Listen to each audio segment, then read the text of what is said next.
আরে এটা কি হচ্ছে আমার অফিসে? এতদিন হয়ে গেল আর একটা প্রজেক্ট কমপ্লিট হলো না। আমি কি তোমাদের এই কারণে স্যালারি দিই? Excuse me madam. ঠিক আছে, রাখো। হ্যাঁ বলো। ম্যাডাম, আমি কি আপনাকে কোনো হেল্প করতে পারি? কি হেল্প করবে তুমি আমার? ম্যাডাম, আপনি যে প্রজেক্টটা নিয়ে টেনশন করছেন সেটা আমি ঠিক করে দিতে পারি, মাত্র 10 মিনিটে লাগবে। আচ্ছা, তার মানে তোমার মনে হয় তুমি এই প্রজেক্টটা 10 মিনিটে কমপ্লিট করে দেবে? তুমি জানো আমার এই প্রজেক্টটাতে আমার টিম কতদিন ধরে কাজ করছে, তাও ওরা কেউ কমপ্লিট করতে পারেনি। আর তুমি বলছো তুমি 10 মিনিটে কমপ্লিট করে দেবে? ম্যাডাম, আপনি আমার ওপর বিশ্বাস রাখতে পারেন, মাত্র 10 মিনিট সময়ই নেব আমি। Okay fine. এমনিতেও আমার টিম 1 সপ্তাহ ধরে এই প্রজেক্টের উপর কাজ করছে।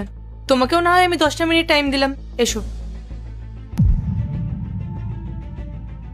ম্যাডাম, আপনি আপনার প্রজেক্ট ফাইলটা একটু আমাকে দেবেন?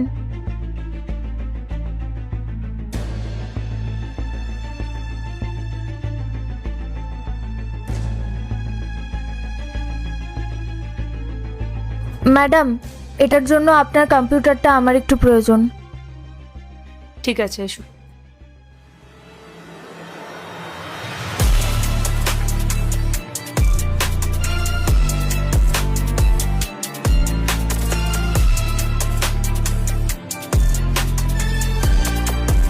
হলে জানিও।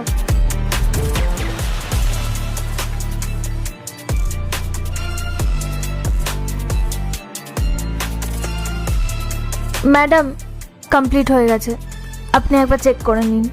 কমপ্লিট হয়ে গেছে মানে? কই দেখি।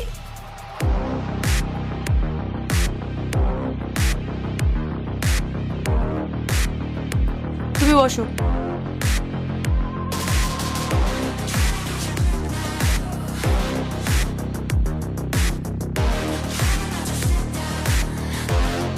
ইম্পসিবল! তুমি এটা কি করে কমপ্লিট করলে? আমার টিম পুরো 1 সপ্তাহ ধরে কাজ করে এটা কমপ্লিট করতে পারেনি, আর তুমি এত কম সময়ের মধ্যে এটা কমপ্লিট করে দিলে। আসলে ম্যাডাম, আমার সফটওয়্যার ইঞ্জিনিয়ারিংয়ের 6 ইয়ার্সের এক্সপিরিয়েন্স আছে। তুমি নিজেও জানো না তুমি আমার কত বড় একটা হেল্প করলে। এই প্রজেক্টটা নিয়ে আমি অনেক দিন ধরে টেনশনে ছিলাম। Thank you so much. By the way, তুমি এখানে কি করতে এসেছিলে? ম্যাডাম, আমি এখানে ইন্টারভিউ দিতে এসেছিলাম। আরে বাহ, এটা তো খুব ভালো কথা। তোমার মতন একজন এমপ্লয় আমার কোম্পানিতে থাকলে আমাদের তো খুব ভালোই হবে। আচ্ছা, তোমার সিলেকশন হয়ে গেছে তো? না ম্যাডাম, আমার সিলেকশন হয়নি। সিলেকশন হয়নি? কিন্তু কেন? কারণ ম্যাম, আমি প্রতিবন্ধী, তাই আমার ইন্টারভিউ নেওয়া হয়নি।